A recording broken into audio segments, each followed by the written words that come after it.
G'day YouTube people, we're having another look at a good detour today, and this time we're at Harrison Island in Perth, and we're at that work area in the middle of the map there. You can see there's a bridge going across there. Anyway, they're building a new bridge here for pedestrians and cyclists, and as part of this they've had to alter the path of an existing shared path to get around this work site. So you can see here a couple of lanes of traffic in each direction, there's a big island down the middle, and there's our work site on the other side of the road with the detour. So here we are on the path. Yep, road work ahead. Signage is really good. There's fencing to stop you going ahead. There's lots of cones, and they've built this nice temporary concrete path. It's wide. The turns on it are good. It's all, it's good.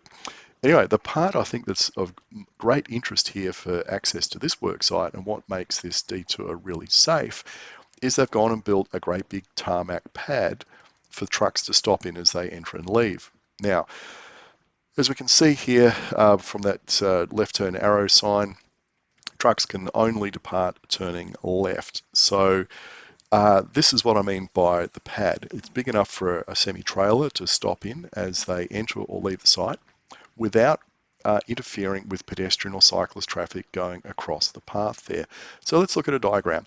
This is what it looked like prior to them doing any works, and then they came along and they built this tarmac pad, which is great, which is, diverting people around, and they closed off the old one. Now consider a truck driver who wants to turn into the work site. So they're coming from the east, and they can only come from that direction, and they turn in. And it's great because they can actually get completely onto the pad, out of the road traffic, and be stopped by a traffic controller to let cyclists and pedestrians go by and all that kind of thing. So the tail is not hanging out into the traffic, and the front of their truck's not running anybody over. Now consider a truck that's leaving. Again, you'd have a traffic controller here making sure the path is clear. And what the driver can do is they can pull forward, across the shared path, or the temporarily diverted piece of shared path, and clear it and get out of the way, and then sit there and wait on the other side for the traffic to clear. Now, what would happen if they hadn't have built this path, or this detour? Now you consider a truck coming again from the east, and they want to turn in, and they start turning, and whoops, oh, there's a traffic controller there who said stop, there's pedestrians and cyclists on the road, and you can imagine the traffic chaos behind them with the back of the truck sticking out. And yeah, a lot of potential there for rear-end collisions with trucks being unable to clear the road. Now, even worse, what happens if the traffic controller gives them the go-ahead to move forward, and a cyclist comes along from the side in the blind spot of the truck driver, and the truck continues to turn? Well, yeah, this is why modern trucks should have side underrun skirts down the sides to stop people getting squished, because of course what happens when a long truck turns is the trailer doesn't exactly follow the wheels of the cab, does it? It cuts the corner.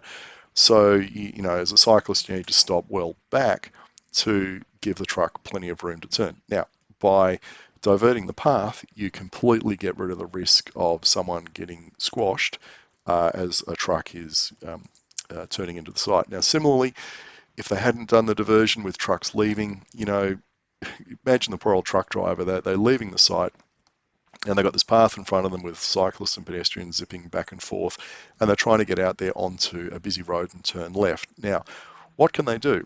Well, they can stop on the inside of the path and wait for the traffic to clear, and then when the car traffic clears, they can gun it across the path, hoping there's no cyclists and pedestrians coming past.